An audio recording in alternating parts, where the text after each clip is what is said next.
नमस्ते। आज की कक्षा में सबको हार्दिक स्वागत। आज एक नया पाठ है। यहाँ एक निबंध है। निबंध के बारे में कहें तो गद्य के एक विधा है निबंध। कहानी, उपन्यास, एकांकी, आत्मकथा, जीवनी, ये सब गद्य रचनाएं हैं। उसी प्रकार निबंध भी है। निबंध എന്ന് പറഞ്ഞാൽ എസ്സേ, മലയാളത്തിൽ ഉപന്യാസം എന്ന് പറയും.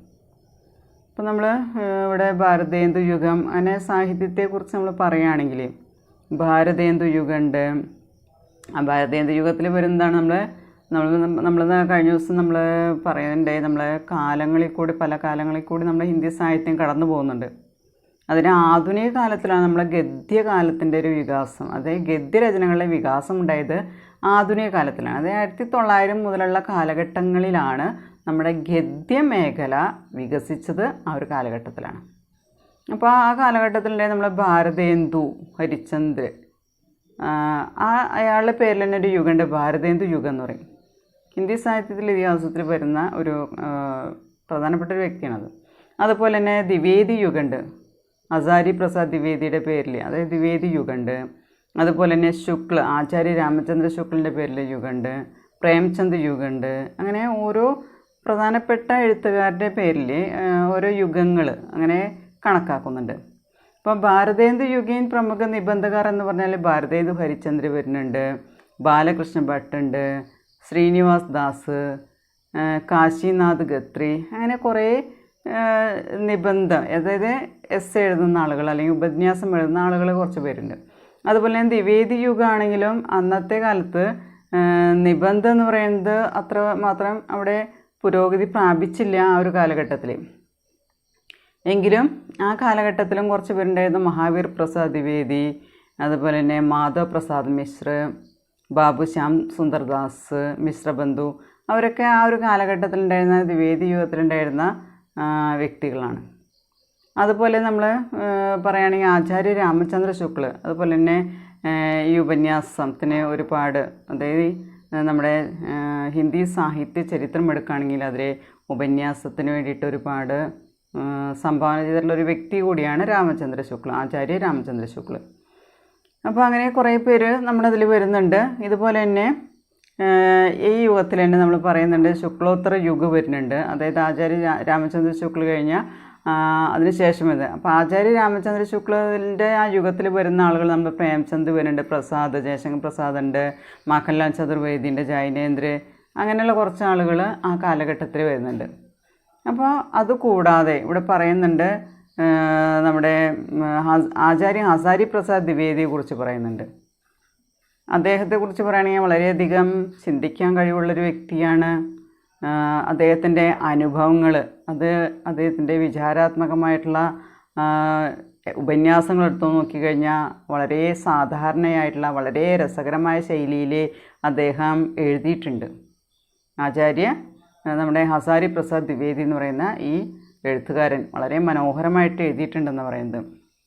വളരെ സാധാരണ ശൈലിയിൽ, വളരെ ലളിതമായ ശൈലിയിൽ അദ്ദേഹം എഴുതിയിട്ടുണ്ട്. ആ യുഗത്തിൻ്റെ തന്നെ ഒരു അമൂല്യ നിധിയായിട്ടാണ് അതിനെ കണക്കാക്കുന്നത്.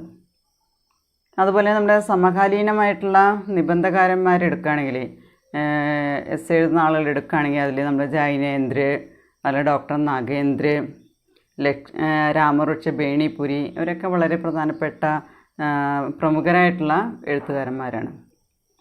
അതുപോലെ തന്നെ 1960 ശേഷം വരുന്നവരിലാണെങ്കിലും അതിൽ നമ്മൾ ഹരിശങ്കർ പ്രസായി, ശരത് ജോഷി, അതുപോലെ തന്നെ അശോക് വാജ്പേയി തുടങ്ങിയവരൊക്കെ ആ കാലഘട്ടത്തിൽ 60 ശേഷം വരുന്ന നിബന്ധകാരന്മാരിൽ പ്രധാനപ്പെട്ടവരാണ്. അതുപോലെ തന്നെ നിബന്ധലേഖനിക്ക് പരമ്പര എന്ന് പറയുന്നത് നിരന്തര പ്രവാഹമാൻ എന്ന് പറയുന്നത്, അതായത് നിബന്ധലേഖനത്തിൻ്റെ, അതായത് ഉപന്യാസം എഴുതുന്നതിൻ്റെ ആ പരമ്പര എന്ന് പറയുന്നത് അത് നിരന്തരം ഒഴുക്കോടുകൂടി ഇങ്ങനെ പോയിക്കൊണ്ടിരിക്കുന്ന ഒരു രചനയാണ് നിബന്ധം എന്ന് പറയുന്നത്. അതായത് ഇന്നത്തെ നമ്മുടെ മാറിക്കൊണ്ടിരിക്കുന്ന ചുറ്റുപാടുകൾ, കലാപങ്ങൾ, രാജ്യങ്ങൾ തമ്മിലുള്ള മത്സരങ്ങൾ, ഇതെല്ലാം വളരെ ശക്തമായ രീതിയിൽ നമ്മുടെ ലേഖകൻ ഇവിടെ അവതരിപ്പിക്കുകയാണ് ചെയ്യുന്നത്. അതിൽ നമ്മൾ ഗദ്യത്തിൻ്റെ ഒരു വളരെ അധികം സ്വാധീനം ചെലുത്തുന്ന ഒരു രൂപമായിട്ട് ഇവിടെ പറയുന്നു. നിബന്ധ എന്നുള്ളത് നമ്മളെ സ്വാധീനിക്കാൻ കഴിവുള്ള ഒരു ഗദ്യരൂപമായിട്ടാണ് അതിനെ കണക്കാക്കുന്നത്. അപ്പോൾ അതിൽ നമ്മൾ ആചാര്യ പ്രസാദ് ദ്വിവേദിയുടെ ഒരു നിബന്ധമാണ് നമുക്ക് പഠിക്കാനുള്ളത്. അതിൻ്റെ പേരാണ് നാഖുൻ ക്യോം പഠ്തേ ഹേ.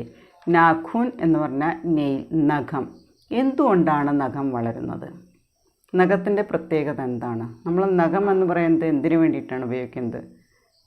ഇപ്പോൾ അതിൻ്റെ ഉപയോഗമുണ്ടോ? മുൻപ് എങ്ങനെയായിരുന്നു? അങ്ങനെയുള്ള പല കാര്യങ്ങൾ അവിടെ ആചാര്യ പ്രസാദ് ദ്വിവേദിയിൽ പറയുന്നുണ്ട്. അപ്പം നമുക്ക് ആചാര്യ പ്രസാദ് ദ്വിവേദി അത് ലേഖക പരിചയം കൊടുത്തിട്ടുണ്ട്, നമുക്കതൊന്ന് നോക്കാം. आचार्य प्रसाद द्विवेदी का जन्म 19 अगस्त 1907 श्रावण शुक्ल पक्ष एकादशी संवत 1964 में बलिया जिले के आरत दुबई का चपरा गांव के एक प्रतिष्ठित सरयू पारी ब्राह्मण कुल में हुआ था. ആചാര്യ പ്രസാദ് ദ്വിവേദി നല്ലൊരു സാഹിത്യകാരനാണ്, ചരിത്രകാരനാണ്, നിബന്ധകാരനാണ്. അപ്പോൾ ഒരുപാട് പേരിൽ അറിയപ്പെടുന്ന ഒരു വ്യക്തിയാണ് നമ്മുടെ ആചാര്യ പ്രസാദ് ദ്വിവേദി. അദ്ദേഹത്തിൻ്റെ ജനനം എന്ന് പറയുന്നത് 1907 ഓഗസ്റ്റ് 19 അദ്ദേഹം ജനിച്ചു എന്ന് പറയുന്നത്. ഇനി നമ്മൾ 1964 നമ്മളെ എന്താ പറയുക മലയാള വർഷം, അതായത് ഇവിടെ ശ്രാവൺ ശുക്ലപക്ഷ് ഏകാദശി, അതായത് ചിങ്ങമാസത്തിലെ ശുക്ലപക്ഷത്തിലെ ഏകാദശി നാളിലാണ് അദ്ദേഹം ജനിച്ചത് എന്ന് പറയുന്നു. നമ്മുടെ മലയാള വർഷമുണ്ട്, ഇംഗ്ലീഷ് വർഷമുണ്ട് അല്ലേ. അപ്പോൾ അതിൽ 1964 എന്ന് പറയുന്നത് 1964 ചിങ്ങമാസത്തിലാണ് അദ്ദേഹം ജനിച്ച, ഏകാദശി നാളിൽ ജനിച്ചെന്ന് പറയുന്നു. ഇംഗ്ലീഷ് പറയുകയാണെങ്കിൽ നമ്മൾ 1907 ഓഗസ്റ്റ് 19 അദ്ദേഹം ജനിച്ചു. എവിടെയാണ് ജനിച്ചത്? बलिया जिले के आरत दुबई का चपरा गाँव के एक प्रतिष्ठित सरयूपारी ब्राह्मण कुल में हुआ था. അദ്ദേഹം ജനിച്ചത് വളരെ ഫേമസ് ആയിട്ടുള്ള, എല്ലാവരും റെസ്പെക്റ്റ് ചെയ്യുന്ന ഒരു സരയൂപാരി ബ്രാഹ്മൺ കുലത്തിലാണ് അദ്ദേഹം ജനിച്ചത്.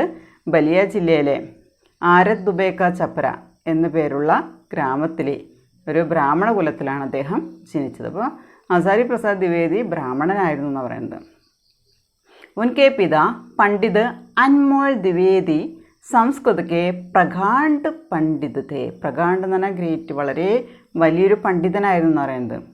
ഉൻകെ പിത, ഇനി നമ്മുടെ ആചാര്യ പ്രസാദ് ദ്വിവേദിയുടെ അച്ഛൻ പിതാ പണ്ഡിത് അൻമോൾ ദ്വിവേദി സംസ്കൃത കെ പ്രഗാണ്ട് പണ്ഡിത് थे. അദ്ദേഹത്തെ അച്ഛനായ പണ്ഡിത് അൻമോൾ ദ്വിവേദി സംസ്കൃതത്തിൻ്റെ അഗാധ പാണ്ഡിത്യമുള്ള ഒരു പണ്ഡിതനായിരുന്നു, വളരെ മഹാനായിട്ടുള്ളൊരു പണ്ഡിതനായിരുന്നു പറയുന്നത്. द्विवेदी जी के प्रपितामह ने काशी में कई वर्षों तक रहकर ज्योतिष का गंभीर अध्ययन किया था. ഇനി ദ്വിവേദിജിയുടെ, നമ്മുടെ ആചാര്യ പ്രസാദ് ദ്വിവേദിജിയുടെ പ്രപിതാമഹ മുത്തച്ഛൻ കാശിയിൽ താമസിച്ച് കൈ വർഷം തക്ക് രേക്കർ, കാശിയിൽ ഒരുപാട് വർഷങ്ങളോളം അവിടെ താമസിച്ചുകൊണ്ട് ജ്യോതിഷ് കാ ഗംഭീർ അധ്യയൻ കിയാത്ത, ജ്യോതിഷം വളരെ കാര്യമായിട്ട് തന്നെ ജ്യോതിഷം പഠിപ്പിക്കുകയും ചെയ്തിരുന്നു എന്ന് പറയുന്നത്.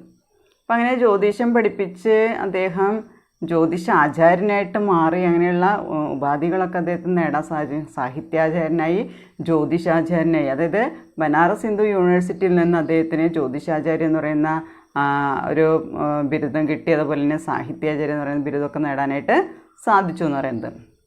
അപ്പോൾ ജ്യോതിഷ പണ്ഡിതനായിരുന്നു മുത്തച്ഛൻ, അതുകൊണ്ട് തന്നെ ജ്യോതിഷം നന്നായി പഠിച്ച് ജ്യോതിഷാചാര്യനായിട്ട് അദ്ദേഹം മാറുന്നുണ്ട്. ഇനി ദ്വിവേദിജിക്ക് മാതാബി പ്രസിദ്ധ പണ്ഡിത് കുൽക്കി കന്യാതി. അപ്പോൾ അച്ഛൻ, ഇവർ ബ്രാഹ്മണ കുലത്തിലാണ് ജനിച്ചത്. അച്ഛനും സംസ്കൃതത്തിൻ്റെ പണ്ഡിതനായിരുന്നു. അപ്പോൾ സംസ്കൃതം ഭാഷ പഠിച്ചു അദ്ദേഹം.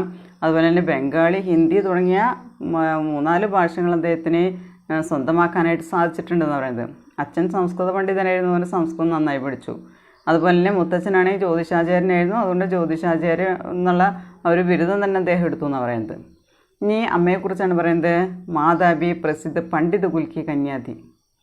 ദ്വിവേദിജിയുടെ മാതാവ് അമ്മ വളരെ ഫേമസ് ആയിട്ടുള്ളൊരു പണ്ഡിത കുലത്തിലെ സ്ത്രീയായിരുന്നു എന്നാണ് പറയുന്നത്. ഇസ് तरह बाल द्विवेदी को संस्कृत के अध्ययन का संस्कार विरासत में ही मिल गया था.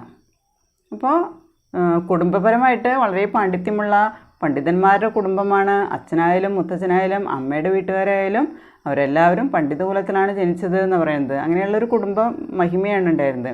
അതുകൊണ്ട് തന്നെ കുട്ടിയായ ദ്വിവേദിക്ക് സംസ്കൃത പഠനത്തിൻ്റേതായിട്ടുള്ള സംസ്കാരം എന്ന് പറയുന്നത് വിരാസത് മേ ഹി മിൽ ഗയാത്ത, അതായത് പാരമ്പര്യമായിട്ട് ആ ഒരു സംസ്കാരം അദ്ദേഹത്തിന് സ്വന്തമാക്കാനായിട്ട് സാധിച്ചു എന്നാണ് പറയുന്നത്. അപ്പോൾ സംസ്കൃതത്തിൽ സാഹിത്യാചാര്യനായി, അതുപോലെ ജ്യോതിഷം പഠിച്ചു, ജ്യോതിഷാചാര്യനായി, അങ്ങനെ ബനാറസ് ഹിന്ദു യൂണിവേഴ്സിറ്റിയിൽ നിന്നൊക്കെ അദ്ദേഹത്തിന് അതിൻ്റെ ബിരുദം കിട്ടിയെന്നാണ് പറയുന്നത്.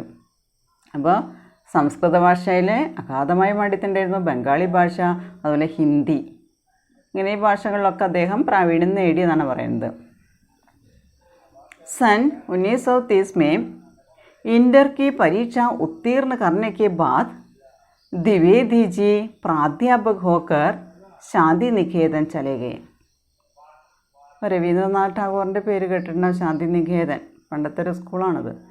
അപ്പോൾ അവിടെ 1930 ഇൻ്റർമീഡിയറ്റിൻ്റെ പരീക്ഷ പാസ്സായതിന് ശേഷം, +2 പരീക്ഷ പാസ്സായതിന് ശേഷം അദ്ദേഹം പ്രാധ്യാപക് ഹോക്കർ ശാന്തി നികേതൻ ചലയെ, അധ്യാപകനായിട്ട്, പ്രൊഫസറായിട്ട് അവിടെ ശാന്തി നികേതനിലേക്ക് പോവുകയാണ് ചെയ്യുന്നത്.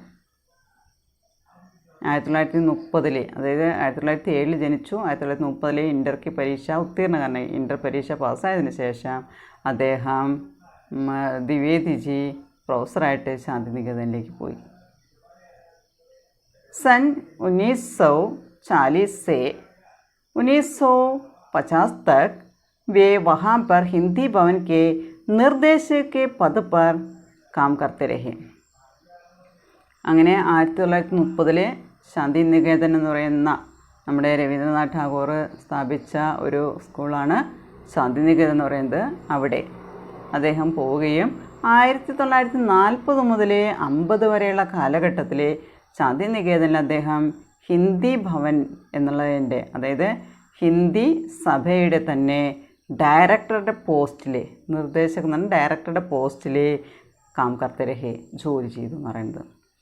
അപ്പോൾ 40 തൊട്ട് 50 വരെയുള്ള കാലഘട്ടത്തിൽ അദ്ദേഹം ഹിന്ദി ഭവൻ കെ നിർദ്ദേശക കെ പദ് पर काम करते रहे.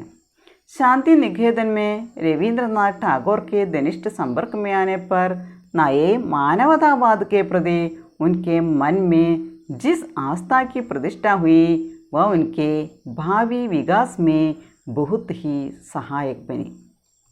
ഈ ശാന്തി നികേതനിലൂടെ രവീന്ദ്രനാഥ് ടാഗോറിൻ്റെ അദ്ദേഹം സ്ഥാപിച്ചൊരു വിദ്യാഭ്യാസ കേന്ദ്രമാണത്.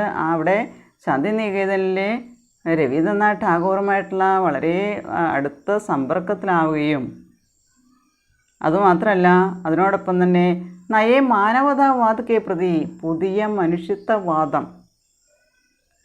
അതിനെക്കുറിച്ച് ഉനക്ക് മന്മേ, അദ്ദേഹത്തിൻ്റെ മനസ്സിൽ എന്ത് വിശ്വാസമാണോ അദ്ദേഹത്തിൻ്റെ ഉള്ളിൽ അദ്ദേഹം പ്രതിഷ്ഠിച്ചിരുന്നത്, ആസ്ഥ എന്നാണ് വിശ്വാസം.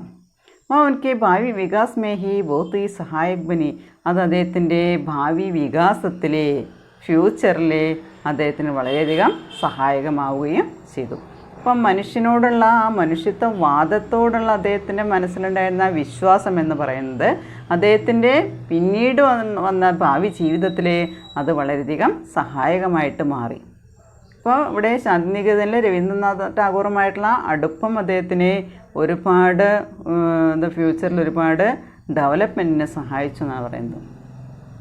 ക്ഷിതിജ് മോഹൻ സെൻ, അതുപോലെ വിധുശേഖർ ഭട്ടാചാര്യ और बनारसी दास चतुर्वेदी की सन्निकटता से भी उनकी साहित्य गतिविधि में अधिक सक्रियത ആയി. ഇനി പറയുന്നത് 2-3 വ്യക്തികൾ, ക്ഷിതിജ് മോഹൻ സെൻ, അതുപോലെ തന്നെ വിധുശേഖർ ഭട്ടാചാര്യ, ബനാറസി ദാസ് ചതുർവേദി, ഇവരുടെയൊക്കെ സാമീപ്യം അത് എനിക്ക് സാഹിത്യ ഗതിവിധിമേ, അദ്ദേഹത്തിൻ്റെ സാഹിത്യപരമായിട്ടുള്ള പ്രവർത്തനങ്ങളിൽ, സാഹിത്യപരമായിട്ടുള്ള പ്രവർത്തനങ്ങളിൽ അധിക സക്രിയത ആയി, വളരെയധികം ആക്റ്റീവായിട്ട് സാഹിത്യപരമായിട്ടുള്ള പ്രവർത്തനങ്ങളിൽ ഏർപ്പെടാനായിട്ട് സാധിച്ചു.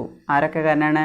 ക്ഷിതിജ് മോഹൻ സെൻ, വിധുശേഖർ ഭട്ടാചാര്യ, ബനാറസ് ദാസ് ചതുർവേദി, ഇവരുടെ പ്രസൻസ് അത് അദ്ദേഹത്തിന് കൂടുതലായിട്ട് സാഹിത്യ മേഖലയിലേക്ക് തിരിയാനായിട്ട് അല്ലെങ്കിൽ അതിൽ പങ്കെടുക്കാനായിട്ട് വളരെ ആക്റ്റീവായിട്ട് അതിൽ പങ്കെടുക്കാനായിട്ട് അദ്ദേഹത്തിന് സഹായിച്ചു എന്ന് പറയുന്നത്.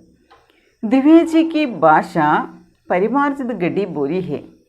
ഇനി അദ്ദേഹത്തിൻ്റെ ഭാഷ, ഹസാരി പ്രസാദ് ദ്വിവേദിജിക്ക് ഭാഷ പരിമാർജിത് ഗഡി ബോലി ഹെ. പരിമാർജിത് ഗഡി ബോലിയാണ് അദ്ദേഹത്തിൻ്റെ ഭാഷ എന്ന് പറയുന്നത്. उन्होंने भाव और विषय के अनुसार भाषा का चयनित प्रयोग किया है. അദ്ദേഹം ഭാവത്തിനനുസരിച്ച് വിഷയത്തിനനുസരിച്ച് ഭാഷകൾ പ്രയോഗിച്ചിരുന്നു. അപ്പോൾ ദ്വിവേദിജിയുടെ ഭാഷ എന്താ ചോദിച്ചു കഴിഞ്ഞാൽ പരിമാർജിത് ഗഡി ബോലി എന്നുള്ളതാണ് അദ്ദേഹത്തിൻ്റെ ഭാഷ. അപ്പം ഭാവത്തിനനുസരിച്ച് വിഷയത്തിനനുസരിച്ച് അദ്ദേഹം ഭാഷകൾ ഉപയോഗിച്ചിരുന്നത്. ഉൻകി ഭാഷയ്ക്ക് ദോ രൂപ ദിഖായി പड़ते हैं. അപ്പോൾ പരിമാർജിത് ഗഡി ബോലിയാണ് അദ്ദേഹത്തിൻ്റെ ഭാഷ എന്ന് പറഞ്ഞാൽ ആ ഭാഷയുടെ തന്നെ 2 രൂപങ്ങൾ നമുക്ക് കാണാനായിട്ട് സാധിക്കും. പരിമാർജിത് ഗഡി ബോലിക്ക് ദോ രൂപ ദിഖായി പड़ते हैं. 2 രൂപങ്ങൾ ആ ഭാഷയ്ക്കുണ്ടെന്ന് നമുക്ക് കാണാനായിട്ട് സാധിക്കും. ചോദിക്കാവുന്നതാണ്, യഹാ ഹസാരി പ്രസാദ് ദ്വിവേദി കി ഭാഷയ്ക്ക് ദോ രൂപ ക്യാ ക്യാ ഹേ. ആ 2 രൂപങ്ങൾ ഏതൊക്കെയാണ്? ഒന്നാമത്തെ പ്രാഞ്ചൽ വ്യാവഹാരിക് ഭാഷ, രണ്ടാമത്തെ സംസ്കൃതനിഷ്ഠ ശാസ്ത്രീയ ഭാഷ. ഇത് പ്രാദേശികമായിട്ട് നമ്മൾ സംസാരിക്കുന്ന ഭാഷ പ്രാഞ്ചൽ വ്യാവഹാരിക് ഭാഷയാണ് ഒന്ന്. രണ്ടാമത്തെ സംസ്കൃതനിഷ്ഠ ശാസ്ത്രീയ ഭാഷ, സംസ്കൃതത്തിൻ്റേതായിട്ടുള്ള ശാസ്ത്രീയ ഭാഷ. 2 ഭാഷകൾ നമ്മുടെ 2 രൂപങ്ങളുണ്ടെന്ന് പറയുന്നത്. പരിമാർജിത് ഗഡി ബോലിയാണ് അദ്ദേഹത്തിൻ്റെ ഭാഷ. ആ ഭാഷയ്ക്ക് തന്നെ 2 രൂപമുണ്ട്. ഒന്നാമത്തെ പ്രാഞ്ചൽ വ്യാവഹാരിക് ഭാഷ, രണ്ടാമത്തെ സംസ്കൃതനിഷ്ഠ ശാസ്ത്രീയ ഭാഷ. അത് സംസ്കൃതത്തിൻ്റേതായ സാന്നിധ്യമുള്ള ശാസ്ത്രീയ ഭാഷയാണ് രണ്ടാമത്തെ ഭാഷ. അപ്പോൾ അത് ചിലപ്പോൾ ചോദിക്കാവുന്നതാണത്. द्विवेदी भाषा के 2 रूप क्या क्या है? प्रांचल व्यावहारिक भाषा, संस्कृतनिष्ठ शास्त्रीय भाषा. हिंदी साहित्य की भूमिका उनके सिद्धांतों की बुनियादी पुस्तक है. ഇനി പറയണ എന്താണ്? ഹിന്ദി സാഹിത്യക്ക് ഭൂമിക എന്ന് പറയുന്നത് ഉനക്ക് സിദ്ധാന്തം കി ബുനിയാദി പുസ്തകം, അദ്ദേഹത്തിൻ്റെ സിദ്ധാന്തങ്ങളുടെ ബേസിക് ആയിട്ടുള്ള പുസ്തകമാണ്. ബുനിയാദി അടിസ്ഥാനപരമായിട്ടുള്ള പുസ്തകമാണ് ഹിന്ദി സാഹിത്യക്ക് ഭൂമിക. ഹസാരി പ്രസാദ് ദ്വിവേദി എഴുതിയതാണ് പുസ്തകമാണ് ഹിന്ദി സാഹിത്യക്ക് ഭൂമിക എന്ന് പറയുന്നത്. അത് അദ്ദേഹത്തിൻ്റെ സിദ്ധാന്തങ്ങളുടെ അദ്ദേഹത്തിൻ്റെ തിയറികളുടെ അടിസ്ഥാനപരമായിട്ടുള്ള പുസ്തകമാണെന്ന് പറയുന്നത്. जिसमें साहित्य को एक अविच्छिन्न परंपरा तथा उसमें प्रतिफलित क्रिया प्रतिक्रियाओं के रूप में देखा गया है. അതിൽ അദ്ദേഹത്തിൻ്റെ ഹിന്ദി സാഹിത്യക്ക് ഭൂമിക എന്ന് പറയുന്ന ആ പുസ്തകത്തിലെ സാഹിത്യക്കോ ഏക അവിച്ഛിന്ന പരമ്പര, സാഹിത്യത്തെ ഒരിക്കലും നശിക്കാത്ത, അവിച്ഛിന്ന എന്ന് പറഞ്ഞാൽ നശിക്കാത്ത, അൺബ്രോക്കൺ, ഒരിക്കലും തകരാത്തൊരു പരമ്പര. അതുപോലെ തന്നെ ഉസ്മേ പ്രതിഫലിത ക്രിയ പ്രതിക്രിയാവും കെ രൂപമേയും, അപ്പം അതിൽ പ്രതിഫലിച്ചിട്ടുള്ള പ്രവർത്തനങ്ങൾ അതിൻ്റെ പ്രതികരണങ്ങളുടെ രൂപത്തിൽ നമുക്ക് കാണാനായിട്ട് സാധിക്കും. ക്രിയ പ്രതിക്രിയാവും കെ രൂപമേയും ദേക്കാ ഗയാ ഹേ. പല സിദ്ധാന്തങ്ങളെന്ന് പറയുന്നത് അല്ലെങ്കിൽ അതിൽ കാണുന്ന നമ്മുടെ സാഹിത്യം എന്ന് പറയുന്നത് ഒരിക്കലും നശിക്കാത്ത പരമ്പരയാണ്. അതുപോലെ അതിൻ്റെ പ്രവർത്തനങ്ങൾ, അതിൻ്റെ പ്രതിപ്രവർത്തനങ്ങളൊക്കെ നമുക്കതിൽ കാണാനായിട്ട് സാധിക്കും. നവീൻ ദിശാ നിർദ്ദേശ് की दृष्टि से इस पुस्तक का ऐतिहासिक महत्व है. ഇപ്പോൾ പുതിയൊരു ഡയറക്ഷൻ അല്ലെങ്കിൽ അതിൻ്റെയൊക്കെ ഒരു കാഴ്ചപ്പാടിൽ കൂടെ നോക്കുകയാണെങ്കിൽ ഈ പുസ്തകം എന്ന് പറയുന്നത് ഐതിഹാസിക് മഹത്വ ഹേ, പുസ്തകത്തിന് ചരിത്രപരമായിട്ടുള്ള മഹത്വമുണ്ട്. ഇപ്പോൾ ഹിന്ദി സാഹിത്യക്ക് ഭൂമിക എന്ന് പറയുന്നത് വളരെ ഫേമസ് ആയിട്ടുള്ള അദ്ദേഹത്തിൻ്റെ ഒരു രചനയാണ്. അത് എന്താ പറയുന്നത്? ഇസ് പുസ്തക ഐതിഹാസിക് മഹത്വ ഹേ, ഐതിഹാസികമായിട്ടുള്ള ഹിസ്റ്റോറിക്കലായിട്ടുള്ള ചരിത്രപരമായിട്ടുള്ള മഹത്വമുള്ളൊരു പുസ്തകമാണ്. ഹസാരി പ്രസാദ് ദ്വിവേദി ജിക്ക് മുഖ്യ രചനായെ സൂർ സാഹിത്യ, बाणभट्ट की आत्मकथा, कबीर, अशोक के फूल, हिंदी साहित्य की भूमिका, हिंदी साहित्य का आदिकाल, नाद संप्रदाय, പൃഥ്വിരാജ് റാസോ ഹെ. ഇനി അദ്ദേഹത്തിൻ്റെ പ്രധാനപ്പെട്ട രചനകളിലെ കുറച്ച് പേരാണ് പറഞ്ഞിരിക്കുന്നത്. സൂർ സാഹിത്യമുണ്ട്, ബാണഭട്ട് കി ആത്മകഥ എന്നുള്ള അദ്ദേഹത്തിൻ്റെ ഒരു നോവലാണ്. അത് ഫേമസ് ആണത്. ബാണഭട്ട് കി ആത്മകഥ എന്ന് വളരെ ഫേമസ് ആയിട്ടുള്ളൊരു നോവലാണ്. അതുപോലെ കബീർദാസിനെ കുറിച്ച് അശോക് കെ ഫൂൽ, അതൊരു എസ്സേ ആണ്. അതുപോലെ ഹിന്ദി സാഹിത്യക്ക് ഭൂമിക നിബന്ധമാണ്. ഹിന്ദി സാഹിത്യക്ക് ആദികാലെ, അതുപോലെ നാദസമ്പ്രദായ, പൃഥ്വിരാജ് രാസോ, ഇതെല്ലാം അദ്ദേഹത്തിൻ്റെ പ്രധാനപ്പെട്ട രചനകളാണ്. ആസാരി പ്രസാദ് ദ്വിവേദിയുടെ പ്രധാനപ്പെട്ട കുറച്ച് രചനകളാണ്. ഇതിൽ തന്നെ ഒരു കൽപ്പലത എന്ന പേരുള്ള ഒരു നിബന്ധ സമാഹാരം ഉണ്ടെന്ന് പറയുന്നത്, ഉപന്യാസ സമാഹാരമുണ്ട്. കൽപ്പലത എന്നാണ് പേര്. അതിന് നമ്മുടെ കേന്ദ്ര സാഹിത്യ അക്കാദമിയുടെ പുരസ്കാരം കിട്ടിയിട്ടുള്ള ഒരു രചന എന്ന് പറയുന്നുണ്ട്. കേന്ദ്ര സാഹിത്യ അക്കാദമിയുടെ പുരസ്കാരം കിട്ടിയിട്ടുള്ള ഒരു രചനയാണ് കൽപ്പലത നിബന്ധ സംഗ്രഹ്. നമ്മളതൊരു ബുക്കിൽ വരുന്നില്ലെന്ന് തോന്നുന്നു, അപ്പോൾ അതൊന്ന് നോട്ട് ചെയ്യുക. ഇപ്പോൾ കൽപ്പലത എന്നു പേരുള്ള ഉപന്യാസ സമാഹാരത്തിന് കേന്ദ്ര സാഹിത്യ അക്കാദമിയുടെ പുരസ്കാരം കിട്ടിയിട്ടുണ്ടെന്ന് പറയുന്നത്. അപ്പോൾ അദ്ദേഹത്തിൻ്റെ കുറച്ച് ഫേമസ് ആയിട്ടുള്ള രചനകളുടെ പേരാണ് അതിൽ കൊടുത്തിരിക്കുന്നത്. പ്രമുഖ रूप से आलोचक, इतिहासकार और निबंधकार के रूप में प्रख्यात द्विवेदी जी की कवि हृदयता यूं तो उनके उपन्यास, निबंध और आलोचना के साथ साथ इतिहास में भी देखी जा सकती है. लेकिन एक तथ्य यह भी है कि उन्होंने बड़ी मात्रा में कविताएं लिखी हैं. അപ്പം പ്രമുഖ രൂപസെ ആലോചക്, പ്രധാനപ്പെട്ട രൂപത്തിൽ പറയുകയാണെങ്കിൽ പ്രധാനമായിട്ടിവിടെ വിമർശകനാണ്, ആലോചക്, ഇതിഹാസകാർ, ചരിത്രകാരനാണ്, അവർ നിബന്ധകാർ, ഉപന്യാസകാരനാണ്. ഈ രൂപത്തിലൊക്കെ ഫേമസ് ആയിട്ടുള്ള ദ്വിവേദിജിയുടെ കവി ഹൃദയം എന്ന് പറയുന്നത്, അത് എനിക്ക് ഉപന്യാസ്, നിബന്ധ അവർ ആലോചനയ്ക്ക് സാത്ത് അദ്ദേഹത്തിൻ്റെ നോവല്, ഉപന്യാസം എന്ന് പറഞ്ഞാൽ നോവല്, നിബന്ധം എന്ന് പറഞ്ഞാൽ എസ്സേ, അവർ ആലോചന ക്രിറ്റിസം. അപ്പോൾ അദ്ദേഹത്തിൻ്റെ നോവല്, എസ്സേ, അതുപോലെ തന്നെ വിമർശനം, ക്രിറ്റിസം തുടങ്ങിയതോടൊപ്പം തന്നെ ഇതിഹാസ് മേ ബി ദേഖി ജാ സക്തി ഹി, നമ്മുടെ ഹിന്ദി സാഹിത്യക്ക് ഇതിഹാസ് മേ ബി, ഹിന്ദി സാഹിത്യത്തിൻ്റെ ചരിത്രത്തിൽ നമുക്ക് കാണാൻ സാധിക്കും. അദ്ദേഹത്തിൻ്റെ കവി ഹൃദയവും നമുക്ക് കാണാനായിട്ട് സാധിക്കും.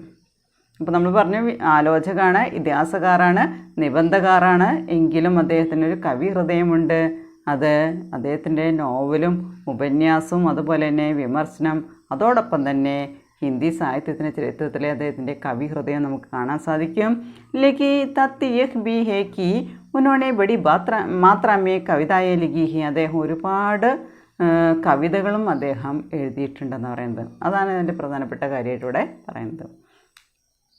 आसारी प्रसाद द्विवेदी को भारत सरकार ने उनकी विद्वता और साहित्य सेवाओं को ध्यान में रखते हुए साहित्य एवं शिक्षा के क्षेत्र में 1957 में पद्म भूषण से सम्मानित किया था.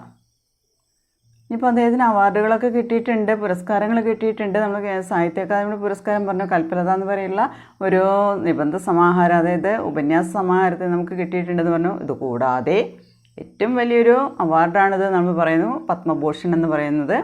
ഹസാരി പ്രസാദ് ദ്വിവേദിക്ക് നമ്മുടെ ഭാരത സർക്കാർ, ഇന്ത്യ ഗവൺമെൻറ്, എനിക്ക് വിദ്വത്ത, അദ്ദേഹത്തിൻ്റെ പാണ്ഡിത്യം കണ്ടിട്ട്, സംസ്കൃത ഭാഷയിലായാലും ഹിന്ദിയിലായാലും ബംഗാള ഭാഷയിലായാലും അദ്ദേഹത്തിൻ്റെ പാണ്ഡിത്യം കണ്ടുകൊണ്ട് അവർ സാഹിത്യ സേവാക്കോ ധ്യാനമേരക്തി, അദ്ദേഹത്തിൻ്റെ സാഹിത്യ സേവനങ്ങളെ അതിലേക്ക് ശ്രദ്ധ വന്നതുകൊണ്ട് തന്നെ, അതായത് അദ്ദേഹത്തിൻ്റെ കഴിവ്, പാണ്ഡിത്യം, സാഹിത്യ സേവനങ്ങൾ ഇതെല്ലാം കണ്ടുകൊണ്ട് അദ്ദേഹത്തിന് സാഹിത്യ ഏവം ശിക്ഷാക്കെ ക്ഷേത്രമേ, സാഹിത്യത്തിൻ്റെ അതുപോലെ വിദ്യാഭ്യാസത്തിൻ്റെ മേഖലയിൽ, സാഹിത്യത്തിൻ്റെയും വിദ്യാഭ്യാസത്തിൻ്റെയും മേഖലയിൽ 1957 അദ്ദേഹത്തിന് പത്മഭൂഷൺ എന്ന് പറയുന്ന പുരസ്കാരം സമ്മാനിക്കുകയും ചെയ്തു.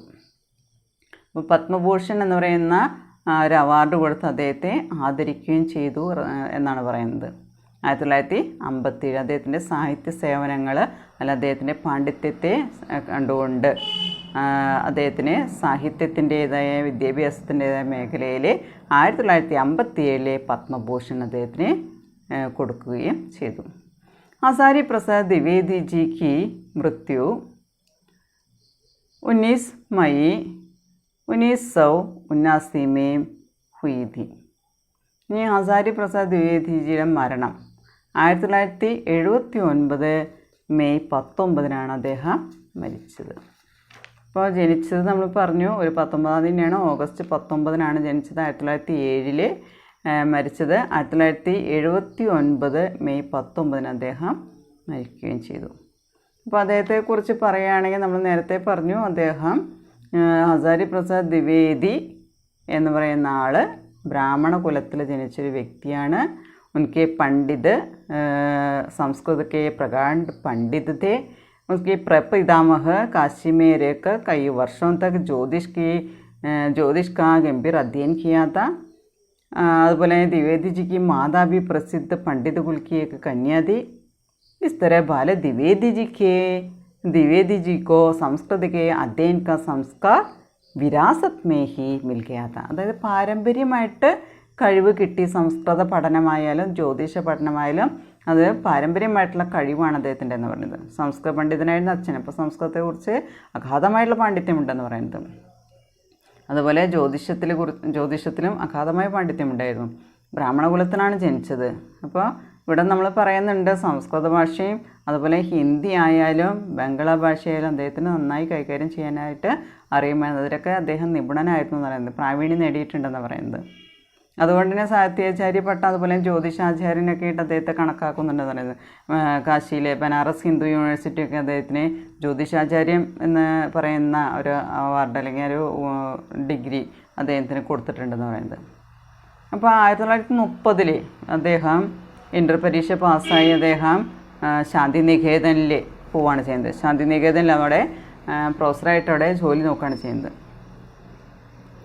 പിന്നീട് അവിടെ 1940 തൊട്ട് 50 വരെയുള്ള കാലഘട്ടത്തിൽ അവിടെ തന്നെ ഹിന്ദിയുടെ തന്നെ പ്രധാനപ്പെട്ട ഡയറക്ടറുടെ പോസ്റ്റ്, ഹിന്ദി വിഭാഗ അധ്യക്ഷൻ്റെ പോസ്റ്റ്, ആ പോസ്റ്റിൽ അദ്ദേഹം ജോലി ചെയ്തു എന്ന് പറയുന്നത്.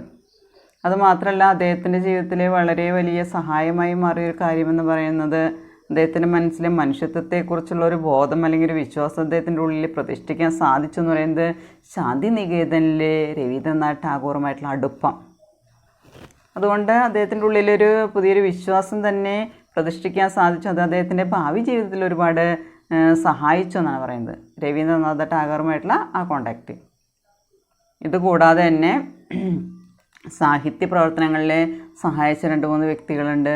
ക്ഷിതിജ് മോഹൻ സെൻ, വിധുശേഖർ ഭട്ടാചാര്യ, ബനാറസിദാസ് ചതുർവേദി തുടങ്ങിയവരൊക്കെ അദ്ദേഹത്തിൻ്റെ സാഹിത്യ ഗതിവിധിയുമേ അധിക സക്രിയത ആയി.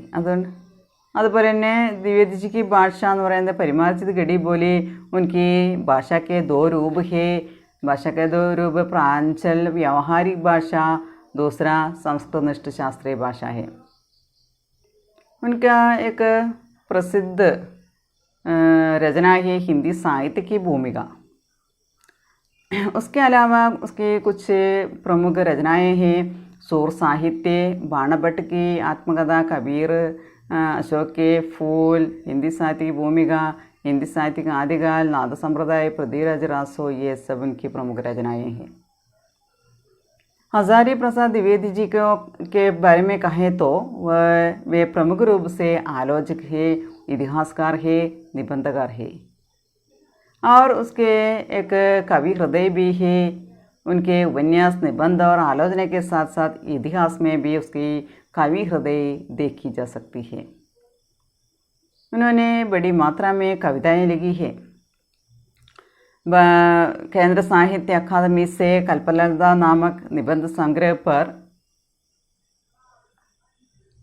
पुरस्कार मिला था. കേന്ദ്ര സാഹിത്യ അക്കാദമി കൽപ്പലത എന്നിവരുള്ള ഉപന്യാസ സമാഹാരത്തിനൂടെ സാഹിത്യ അക്കാദമിയുടെ പുരസ്കാരം കിട്ടിയിട്ടുണ്ട്. इसके अलावा അതുകൂടാതെ भारत सरकार ने उनके विद्वता और साहित्य सेवाओं के लिए साहित्य और शिक्षा के क्षेत्र में पद्म भूषण से सम्मानित किया गया था. 1957 പത്മഭൂഷൺ കൊടുത്ത് ആദരിക്കുകയും ചെയ്തു. उनकी मृत्यु 1979 में हुई थी. അപ്പോൾ അദ്ദേഹം നല്ലൊരു നിബന്ധകാരനാണ്, ആലോചക വിമർശകനാണ്, ചരിത്രകാരനാണ്. ദ്വിവേദി യുഗം തന്നെ അദ്ദേഹത്തിൻ്റെ പേരിലുണ്ടെന്ന് പറയുന്നത്. അപ്പോൾ അദ്ദേഹത്തിൻ്റെ രചനയെ നമ്മൾ എടുക്കാൻ പോകുന്നത് നാഖുൻ ക്യോം ബഡ്തേ ഹി, എന്തുകൊണ്ടാണ് നഖം വളരുന്നത്?